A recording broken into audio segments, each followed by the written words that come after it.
మెదక్ జిల్లాలో తెలంగాణ రాష్ట్ర 5వ మహాసభలు ఘనంగా నిర్వహించారు. కార్యక్రమంలో సిఐటియు అధ్యక్షురాలు హేమలత, ఏపీ రాష్ట్ర సిపిఎం మాజీ కార్యదర్శి రాఘవులు పాల్గొన్నారు. రాబోయే రోజుల్లో కార్మిక చట్టాన్ని కాలరాసేందుకు కేంద్ర ప్రభుత్వం కుట్ర చేస్తుందని వారు విమర్శించారు. ఐక్య పోరాటాల ద్వారా విజయం సాధిస్తామని తెలిపారు. కేంద్రం 4 లేబర్ కార్డు బిల్లులను ప్రవేశపెట్టి అమలు కోసం రాష్ట్రాలపై ఒత్తిడి చేస్తుందని ఆరోపించారు. ప్రభుత్వ రంగాల్లో పనిచేస్తున్న 1 కోటి మందిని కార్మికులుగా గుర్తించడం లేదని, కనీస వేతనాలు కూడా ఇవ్వడం లేదన్నారు. కార్మికుల ప్రయోజనాలు, సంక్షేమ పథకాలను అమలు చేయాలని సుప్రీంకోర్టు ఆదేశించినా ఇంతవరకు ఎందుకు అమలు చేయడం లేదని వారు ప్రశ్నించారు. కార్మికులకి లభించని కొన్ని హక్కులు కూడా వాళ్ళకి చట్టాలు కలుగు చేస్తాయి లేబర్ కోడ్లు అని చెప్పేసి ప్రచారం చేస్తారు. ముఖ్యంగా కనీస వేతనాలు అందరికీ అమలు జరుగుతాయని చెప్పేసి. కానీ వాస్తవం ఏంటి? ఈరోజు ప్రభుత్వం అసలు కార్మికులుగానే గుర్తించని వాళ్ళు దాదాపు 1 కోటి మంది ఉన్నారు. ప్రభుత్వ రంగాల్లోనే పనిచేసే ప్రభుత్వ డిపార్ట్మెంట్స్లో మన అంగన్వాడీ వర్కర్స్ హెల్పర్స్ ఉన్నారు, దాదాపు 26 లక్షల మంది ఉన్నారు. అట్లాగే ఆశాలు 10 లక్షల మంది పైగా ఉన్నారు.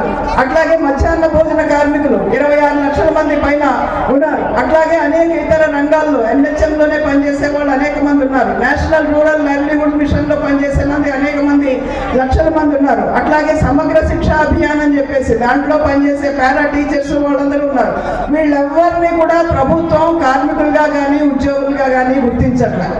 అంటే వీళ్ళకి కనీస వేతనాలు అమలు చేసే ప్రశ్నే లేదు. పార్లమెంట్ లో ఇండియా బ్లాక్ అపోజిషన్ పార్టీస్ అన్ని నిరసన వ్యక్తం చేసినాయి.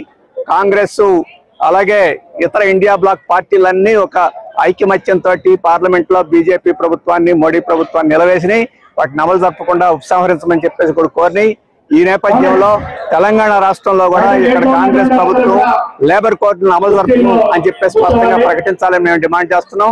అదే సందర్భంలో నిన్న బీఆర్ఎస్ నాయకులు కేటీఆర్ గారు ఉపన్యాసం చేస్తూ లేబర్ కోడ్లు వ్యతిరేకిస్తున్నామని చెప్పేసి వారు ప్రకటన చేశారు. ఇదేదో పార్లమెంట్ లో కూడా చేయాలి, ఇక్కడ ఊరక ప్రజల కోసం మీడియా కోసం చేస్తే సరిపోదు. అలాగే బీఆర్ఎస్ ప్రభుత్వం మొదటిసారి అధికారంలో 2 సార్లు అధికారంలో ఉన్న కాలంలో ఈ లేబర్ కోడ్కు సంబంధించిన అన్ని అంశాలని అక్కడ అమలు జరపడానికి కోరుకుంది, కార్మిక హక్కులను కాలు రాసింది. మరి ఇప్పుడు కేటీఆర్ చెప్పే మాటలకి విలువ ఏమిటని చెప్పేసి మేము అడుగుతున్నాం. అందుకని అప్పుడు కనీస వేతనాలు, జీవాలను కూడా అమలు జరపడానికి నిరాకరించిన బీఆర్ఎస్ ఇప్పటికైనా కళ్ళు తెరిచి కార్మికులకు ముందొచ్చి ఆ రోజు ఎందుకు చేయలేదో చెప్పుకొని ఈ రోజు మద్దతిస్తున్నామని ప్రకటిస్తే దాని విశ్వసనీయత పెరుగుతుంది తప్ప ఊరక ప్రకటన చేస్తే పెరగదు.